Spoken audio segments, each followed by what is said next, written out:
whoever you are, whatever joys and sorrows you bring, whoever you love, whoever you've lost, whatever you do, whatever you don't do, whoever you are welcome here. Come, let us worship together.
Good morning. Welcome to All Souls Church. My name is Ed Novak, and I'll be your worship associate this morning. You can use the pronouns he and him for me. Since I joined this congregation 8 years ago, I have learned that Unitarians in general and members of All Souls in particular are fountains of hope, gushing hope, spreading hope into every crack and crevice. This sanctuary was overflowing with that hope on Friday night as hundreds of us gathered for a DC Jazz Fest concert that left me feeling, well, like a human being again.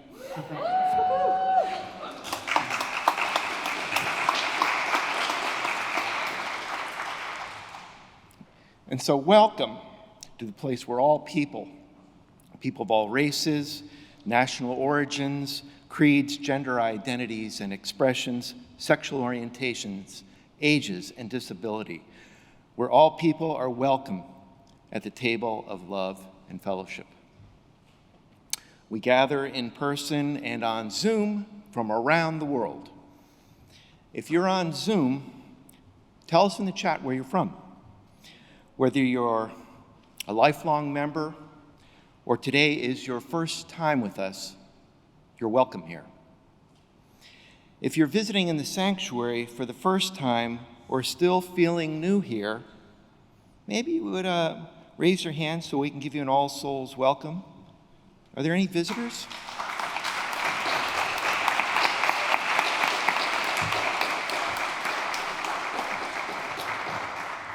I'd also like to acknowledge the presence of Reverend Bill Sinkford here, who will be our interim senior minister for the next year.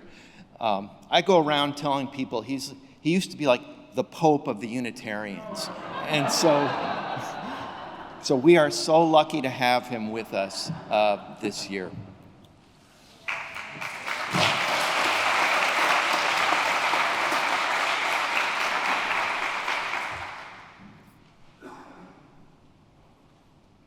All Souls recognizes that our city was built on lands taken from indigenous people. We remember this great loss. The closest village to our church site was Nacotchtank, from which the name Anacostia is derived. The residents were part of the Piscataway group of tribes present in the DC and Maryland region. Let's take a moment of silence to reflect on the lands of indigenous people where we each reside.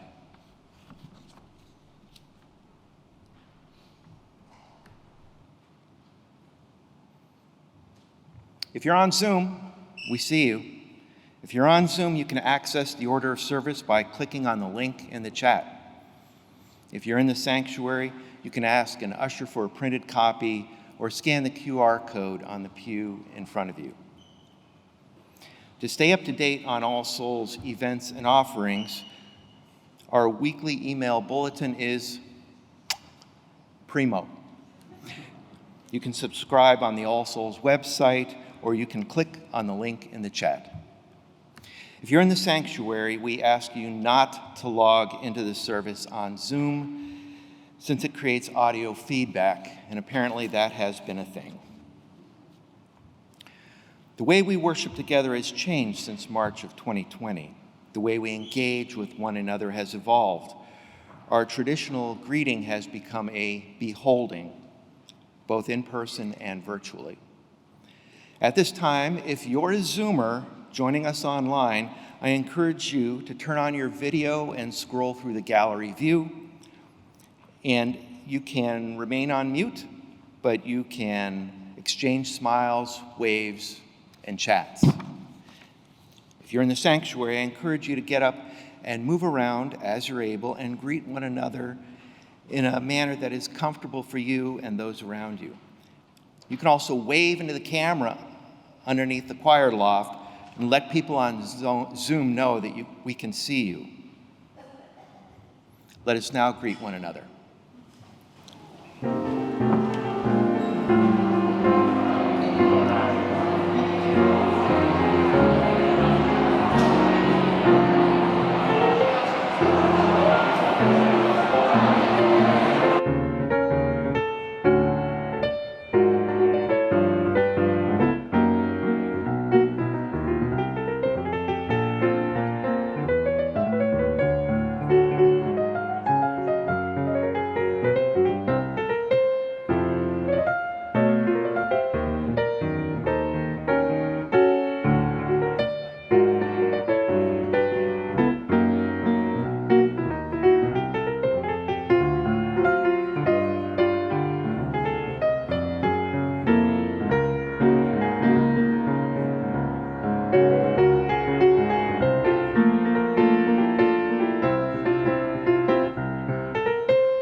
Thanks, everyone. Let's continue our conversations and greetings after the service.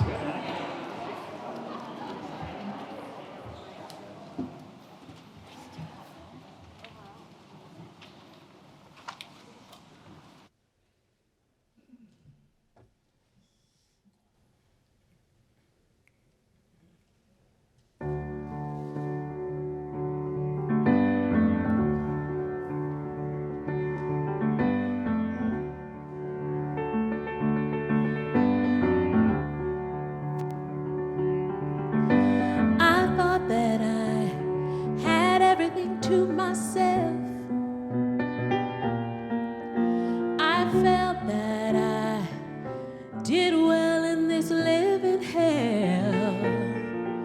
See, I know what it's like to defend myself, but I lost all my worth and I spent all my wealth. Whoa, but I know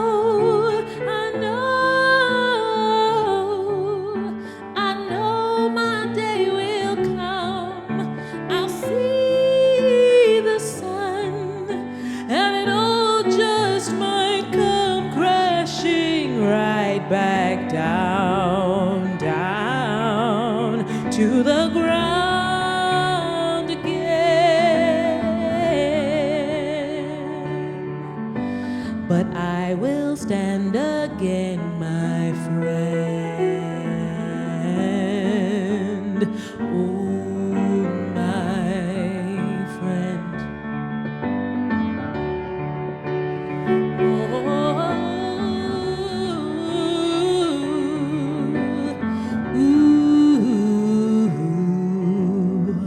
I will look, see myself in the mirror. I will sail across the Mississippi River and see it might come crashing down again, just like that.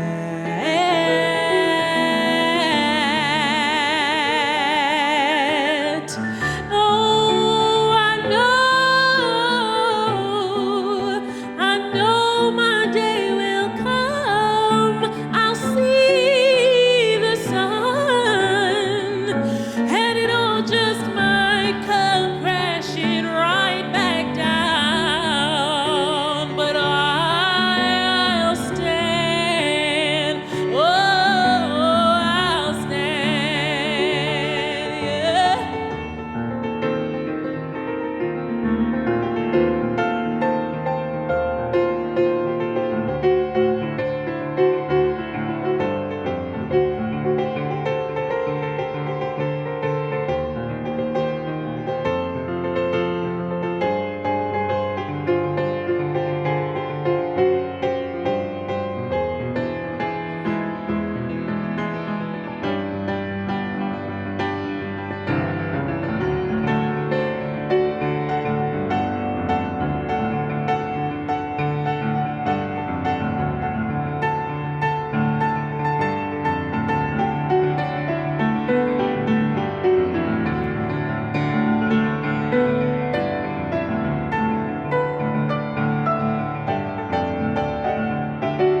Okay, we have church, go home.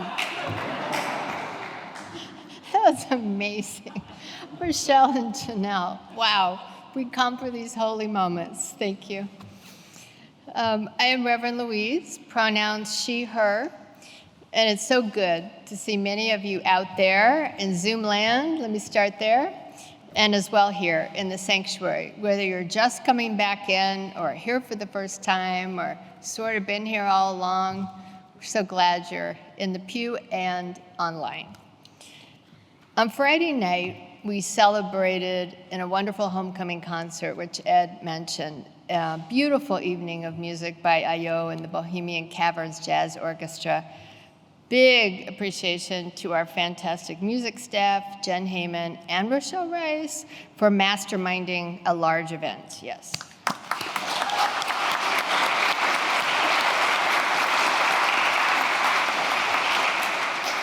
Shout out to Gary, who ran the bar for many hours with Norman. Yes. Woo-hoo! It was harrowing. Very good. I'm going to do some preseason announcements, so work with me here. It's like spring training heading to opening day. And we hope that many of you are going to be here on Sunday, September 11th for All Souls Homecoming Sunday. Yes, we have combined choirs that day. That we call it Festival Choir, special music, and the entire team is calling us into regathering with gusto. The Zoom congregation will remain alongside, and if you have been waiting to walk in the door, I'm looking at you, cameras, this could be your day. I'm going to offer a special invite to those of you who are not parents in a very challenging day in, day out schedule. Be part of the dynamic learning space that is All Souls Religious Education. Be one of the adults who shows up and cares about our kids, and then come to learn and receive and explore. I would be there if I didn't have this day job. You only commit to 2 Sundays a month, all right? Or once every 3 weeks. So you can come here and be there, and it's the other church that's always happening in the lower level. Contact Dolores or James, our great RE staff, and learn more and sign up. We need more of you to think that they are our kids and youth. There's also going to be a new members class for people that are either wanting to join or would like to know what it's all about. So you can come to the class and inquire. You don't have to sign anything yet. Just see what it's about on September 12th on Zoom from 7 to 9, September 12th. And then if you decide to come on in or you're part of that first group, there's a luncheon for you on September 18th that's in person after worship, I think, on the terrace. But you can look at all that in the calendar and the sign-up link. Gary's giving me some shout out. I might have said that wrong. Eaton room. Do not go to the terrace on September 18th. Go to your special room upstairs, yes. Every week now, the full congregational care list is in the Friday newsletter near the butterfly logo. And there is this ongoing document that is linked on the website as well. So if you can't hear or don't remember, you can go in the website and look back at congregational care items. And then we have our caring card table every Sunday now, too. It's here in the Reeb lobby outside these doors, and the cards are prepared for you to sign for people. You don't have to know the people. They just appreciate, believe me, getting all of the signatures on a card is a boost. And now we turn to our list of names and situations into this space, and we start with a joy. We welcome Emmett Walter Trumbull Kincaid, who arrived on August 8th. The proud parents are Sam Trumbull and Jonathan Kincaid, and we congratulate the new family. Yay, a new baby.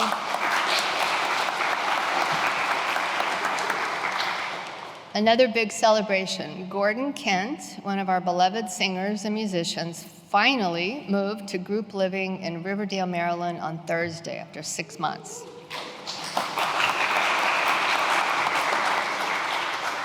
He's adjusting to wheelchair mobility now and more physical therapy, and he loved hearing the many cards read to him that so many of you sent, and I read some on Monday when I was there, so thank you.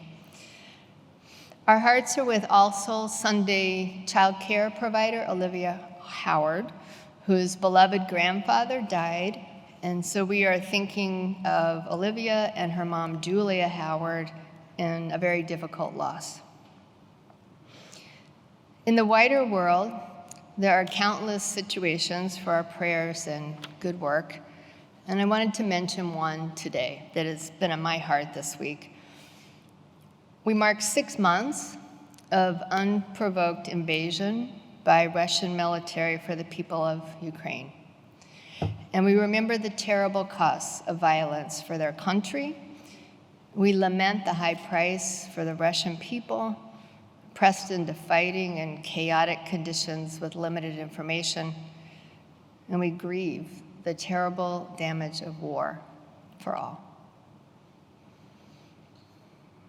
I invite you to speak names aloud or in your heart.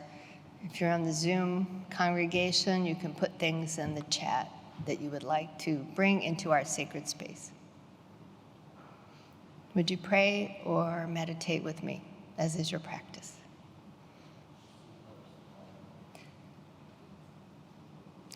Wide spirit of oneness, deep source of life. As we gather, the world speeds along, often in breakdown, in the damage of dissolving. We struggle to maintain our daily ground and to find ever new ways to navigate. And in the middle of this spinning vortex, there also exists the still points, the spaces of silence, the welcoming places of restoration. Let us be attentive to small signs and mighty gifts, the unexpected expression of kindness, a generous gesture that arrived and surprised us, our widening understanding as human creatures embedded in great planetary change, still yet with so much potential for good. May our individual and collective actions be lanterns of hope for one another.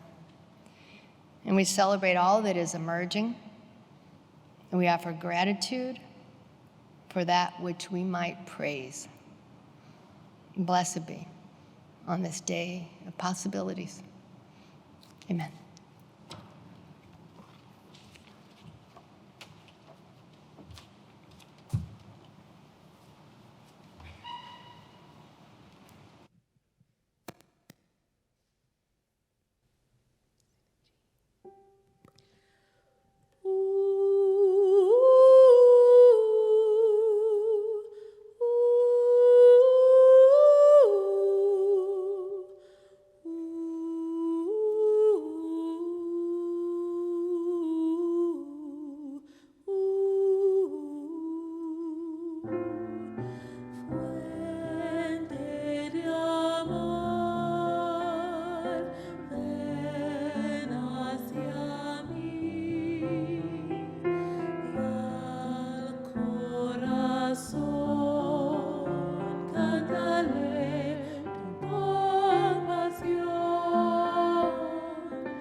we hold all those names and prayers, spoken and unspoken, in our hearts this day.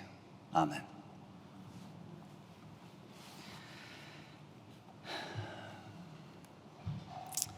So readings are a tradition in most services, but I tried out a few readings for today's sermon, and I honestly just didn't find one that I really liked. And this sermon is about change anyway, so to paraphrase the character Edna in the Incredibles movies, no reading. We're just gonna get right into it. For some time now, following the worst phase of the pandemic, there's been a lot of talk of a new normal. What's the new normal going to be? What will the new patterns and expectations and limitations of our life be like? Or in particularly challenging times, we might find ourselves asking, will anything be normal again? Truth be told, some of the questions we ask in moments of exasperation are ones that we should ask in seriousness, including, will anything be normal again? And the even broader question, is normal even a thing anymore? And I actually mean this seriously. Is normal even a helpful word or concept to use? Was it ever? The fact that I'm asking this question in the way I'm asking it probably tells you my position on it, which is that rather than trying to redefine normal or consider a new normal, I think it may be time to just jettison that concept altogether. Because as comforting as it might be or might have been, the idea of normal has always been highly, highly dependent on the current circumstances, and especially the people and the concepts in power. So what I want to focus on today are the parts of this equation that we can control. Because there's no denying that a lot of it, a whole lot of it, in fact, is simply beyond our control. We live in a city, a country, a world that runs according to systems that we did not create. Yes, we can, and I believe should try to move them from systems of oppression to systems of liberation. Absolutely. And we also have to be realistic about what we can do. So what does it look like to establish our own reference points? If we let go of the idea of normal, what do we replace it with? Let's shift back and consider some larger context for a moment. In his sermon on August 14th, Reverend Bill Sinkford talked about our theological ancestors and the differences on the Unitarian and Universalist branches. The Universalists believed that you didn't have to do anything to earn God's love, that salvation was available to all. The Unitarians, on the other hand, believed that we had to work to grow in, quote, likeness to God, in the words of William Ellery Channing. They believed in salvation through character and action. Now, both of these ancestral beliefs have enormous value, and both were incredibly countercultural in their time, when the dominant theology was that most people were damned and couldn't do a thing to change it. So the Unitarian principle was radical and culture-changing for ordinary individual people to claim power in the face of domineering religious authorities. In a time that demeaned and disregarded the value of individual conscience and individual action, that Unitarian theology was absolutely a form of liberation. However, over time, that focus got too close to a misunderstanding of Darwinism, which led to an idea that there's a state of perfection that we're trying to achieve. And this evolutionary and theological idea mingled with the racism and colonialism of the United States, at worst, is embodied in our support for eugenics, and at best, is embodied in a social pressure towards something that is unnecessary and unattainable. It shows up differently for white people and people of color, to be sure, but it has a similar root. The idea that there's a perfect state, an ideal state, that is achievable and should be pursued. Whatever our identities, there's so much pressure in our society to be or become something else, some kind of perfection, some kind of respectable, some kind of acceptable. It's a powerful pressure, and it's dangerous, and it's a distortion of what Darwin actually meant. It may seem obvious or simplistic, but I think we have to keep reminding ourselves that the best indicator of evolution, the best predictor of success, is adaptability. Adaptability. So given this, can we adjust our expectations and plans so that change isn't always the enemy? Sure, change can be inconvenient, sometimes hard, and sometimes the changes are genuinely bad. But we know that it's inevitable. So how can we roll with it more easily? Maybe even have fun with it? How can we reclaim power over our own narratives and aspirations so that our actions and our evaluations of our actions are based on what we actually want and believe, rather than the expectations and pressures of others? Because whoever we are, whatever our identities, there are a whole host of outside voices telling us who we should be. Now, I will not claim to have all the answers, but I want to offer one today. I believe that we need to shift the reference points for progress and happiness and success from external sources over which we have no control to internal sources that we can determine for ourselves. We have to focus on the things that we can be joyful for and celebrate, however small they may be. We have to claim our own reference points. As in, there may be days when it's a victory that we have only cried 5 times.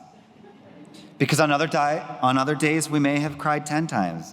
And hey, if crying only 5 times a day feels like a victory to you, then I say celebrate it. Celebrate the heck out of it. And as a personal example, just to make it clear that I'm really talking about some of the even most basic things, I now celebrate when the cats barf in a place that's easy to clean up.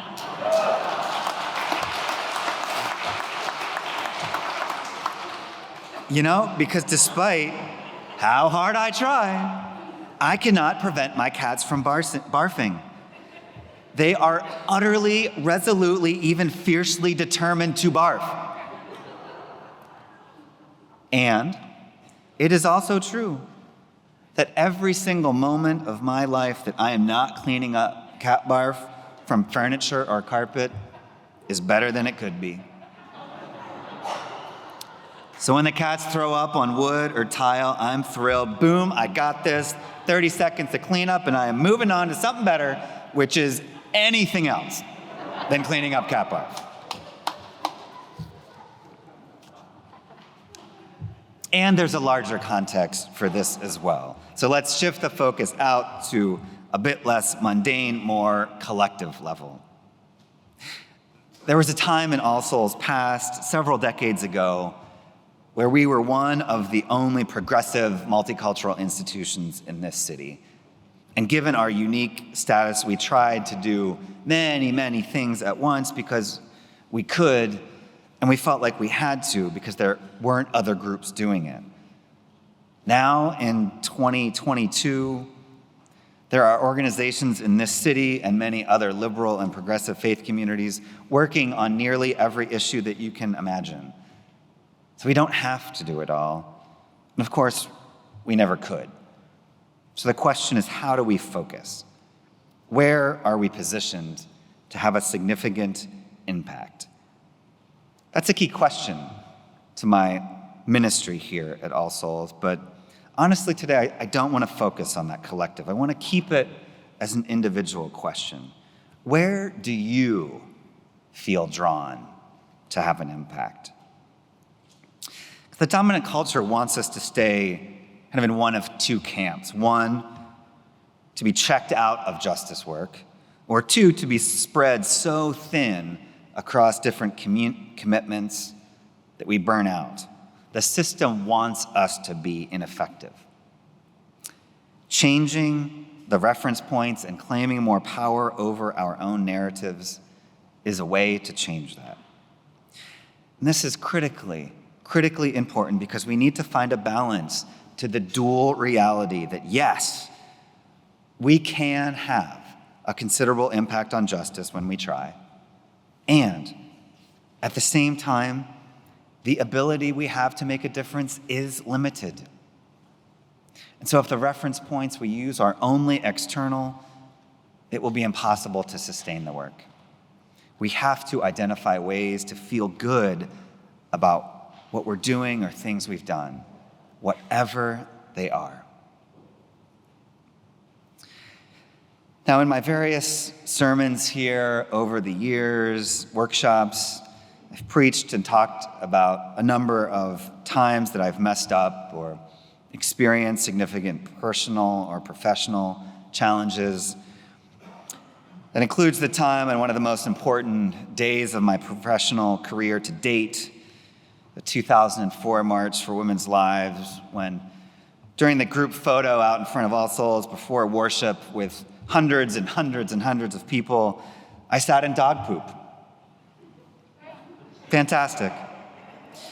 But today, instead of one of those stories of adversity, I'm going to tell you the story of my best spur-of-the-moment one-liner ever. It was either my freshman or sophomore year of college at American University here in DC. And through some class, I had an internship, just a few hours a week at a nonprofit organization for a semester. I don't think I even had to apply, and honestly, I'm not sure whether I had any choice where I ended up. But the result was good enough. I was placed at the Mid-Atlantic Regional Office of Amnesty International USA. It's a very positive experience overall, in large part because my boss was fantastic and knew how to make even a short-time, part-time internship meaningful. I also knew from my first minutes on the job that she was hilarious. Even though I was only there for a blink of time, she wanted me to attend a few of their all-staff meetings to see what it was like. That certainly made sense to me. At some point during my first meeting, after some long time where I was just sitting quietly and listening, I yawned. Not in an overly obvious way, I think, but nor was I trying to make it secret. In point of fact, I was extremely bored at the time.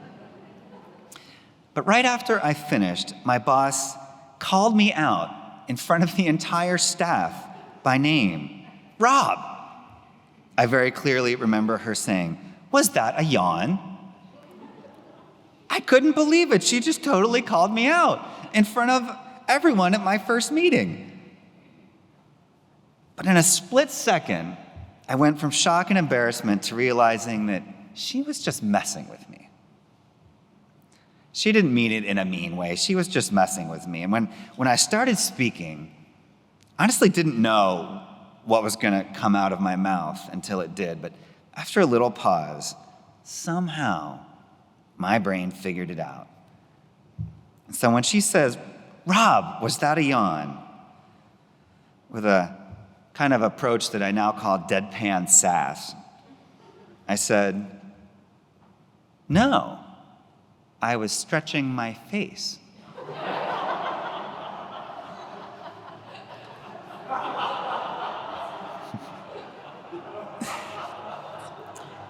I am pleased to say that she laughed so hard that she just had to put her head down.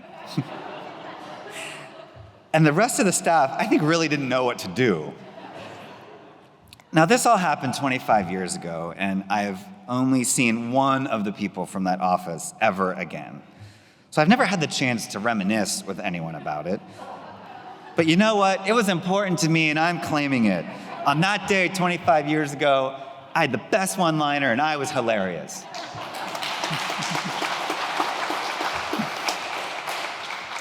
So even though most of the time I reminisce about it, I'm literally just laughing to myself, about myself, with myself, which in a sense could be awkward. I'm okay with that. I'm owning it. So here, friends, is my homework to you. Sometime in the next week, when you accomplish a minor task, I want you to celebrate it excessively. It may feel a bit ridiculous, but that's fine. Do it anyway. And if you try it and you decide that it's not for you, that's okay. You don't have to do it again. But you can still celebrate the fact that you tried the celebration. So it should still feel good. It is a win-win proposition, folks. And if you're on Facebook and part of the All Souls community group, or if you want to join, please post the minor random accomplishment that you're celebrating. And let's lift each other up and celebrate all victories together. May it be so. Amen.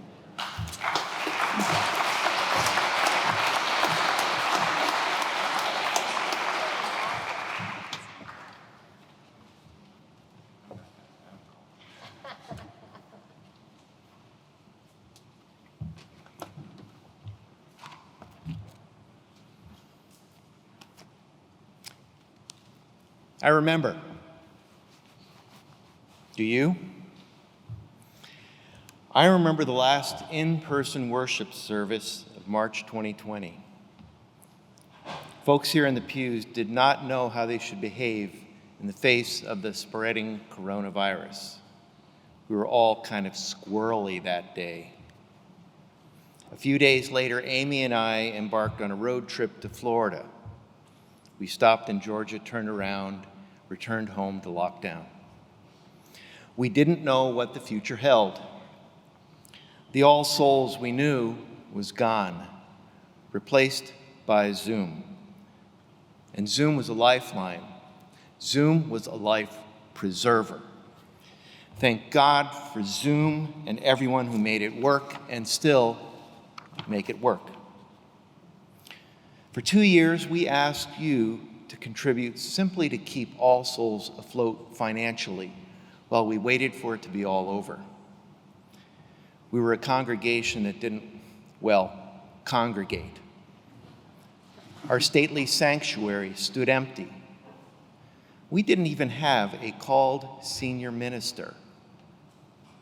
Thankfully, you kept us afloat based on good old Unitarian hope. The structure of our lives changed fundamentally, and now we are looking towards regathering. We are now asking you to contribute to All Souls, where we will fill the pews again, where we will raise our voices singing together, where we can stand shoulder to shoulder in seeking social justice. And yes, maybe we will see Reverend Rob sit on dog poop again. It's an All Souls where we can build a financial foundation for new ministerial leadership, and where we can march forward in the mission of spreading our hope into every crack and crevice, and still reach and serve members and visitors around the world via Zoom and social media. This is the All Souls we now ask you to support with your time, talent, and treasure. Right now, very specifically, in this moment, we are asking you to share your treasure. If you're in the sanctuary, the ushers will be passing the plate for your treasure. You can also text your treasure to All Souls by sending ASCU to 73256. If you're on Zoom, we see you. You can click the link in the chat, which will take you to All Souls online giving for your treasure. Together, bound by our hope, we will create a foundation for the future of this new All Souls. Thank you in advance for your generosity. Today's offering will now be given and gratefully received.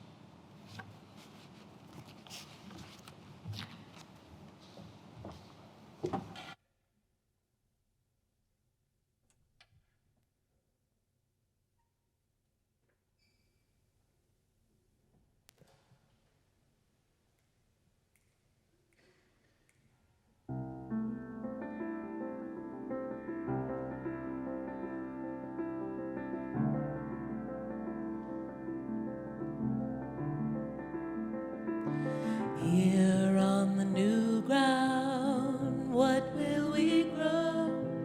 Here on the new ground, what seeds will we sow? I know, I know, I know, I know, I know.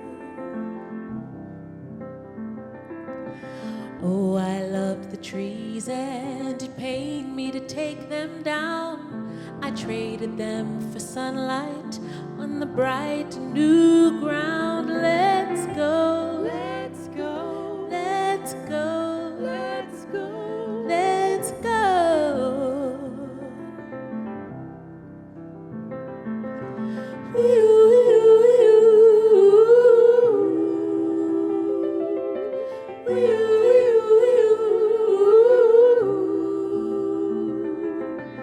Oh, the stones were heavy and muscled up my back.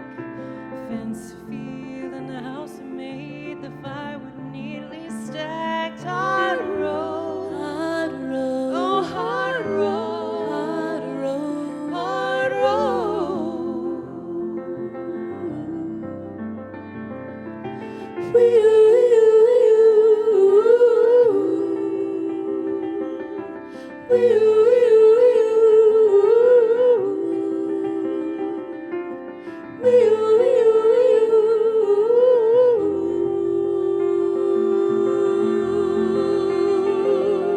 Oh, kneel down to the buzzard and bow to the crow. The earth is black and a bird's wing and braided in cornrow. Just so, just so, just so, just so, just so.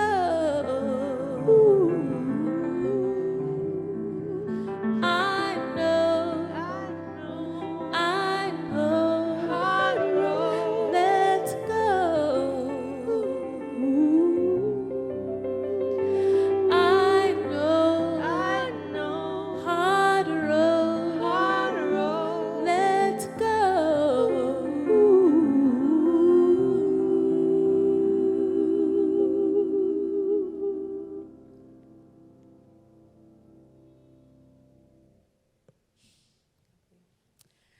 Please rise for the closing hymn.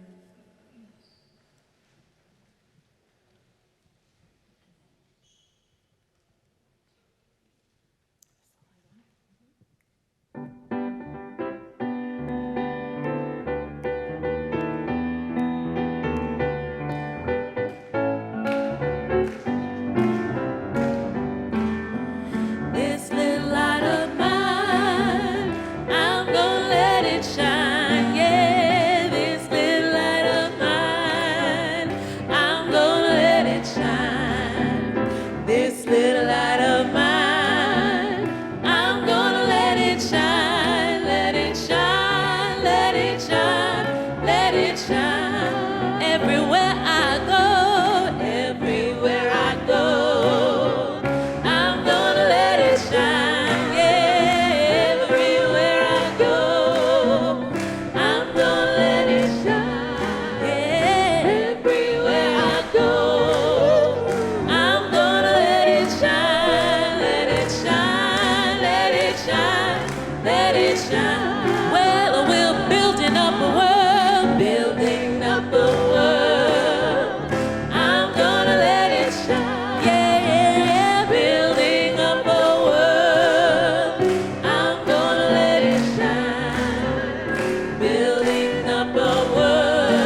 May we greet change and its inevitability with confidence in our adaptability, claiming our power over our lives. Go in peace and go in love. Amen.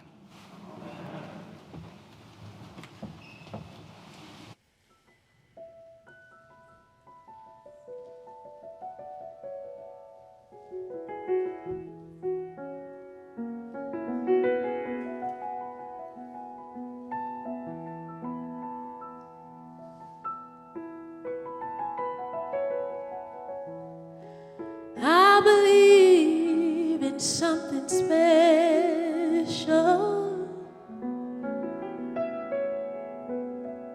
I believe in trust. I believe in us.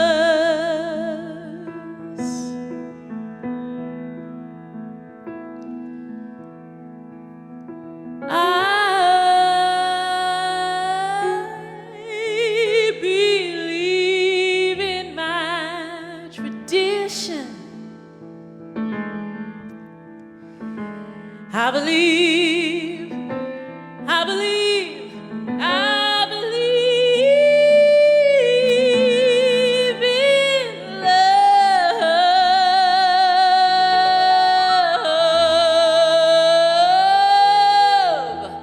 I believe in us.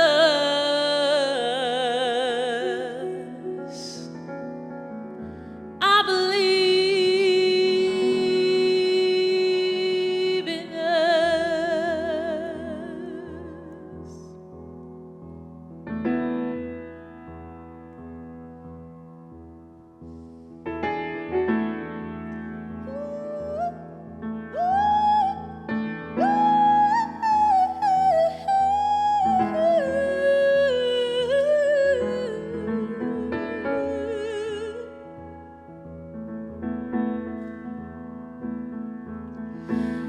I'm where there's no tomorrow.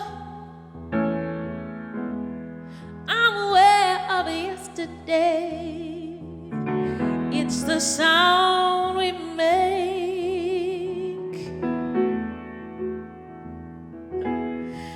'Cause I know there's a history.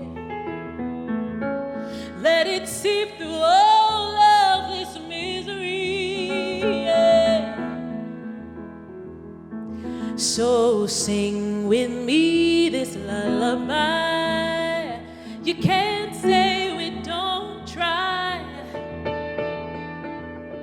Yeah. So sing with me this lullaby. You can't say we don't try. Yeah.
I said, I believe in us. I believe in my tradition. I believe in love, yeah, yeah. I believe in us. I believe in us, yeah. Well, I'm aware there's no tomorrow. I'm aware of yesterday. It's the sound that we make. It's the sound we make. 'Cause I know there's a history. Let it seep through all of this misery. Let it seep through all of this misery. Yeah. So sing with me this lullaby. You can't say we don't try. So sing with me this lullaby. You can't say we don't try. So sing with me this lullaby. You can't say we don't try. Yeah. So sing with me this lullaby. You can't say we don't try. You can't say we don't try. This tradition, this love, it's the sound we make.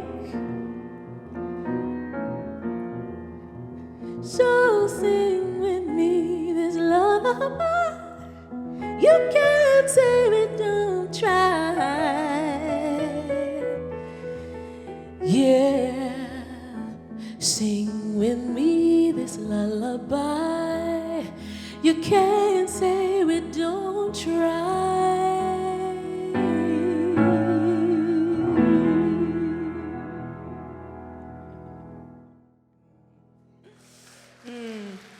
Go in peace, practice love. Amen.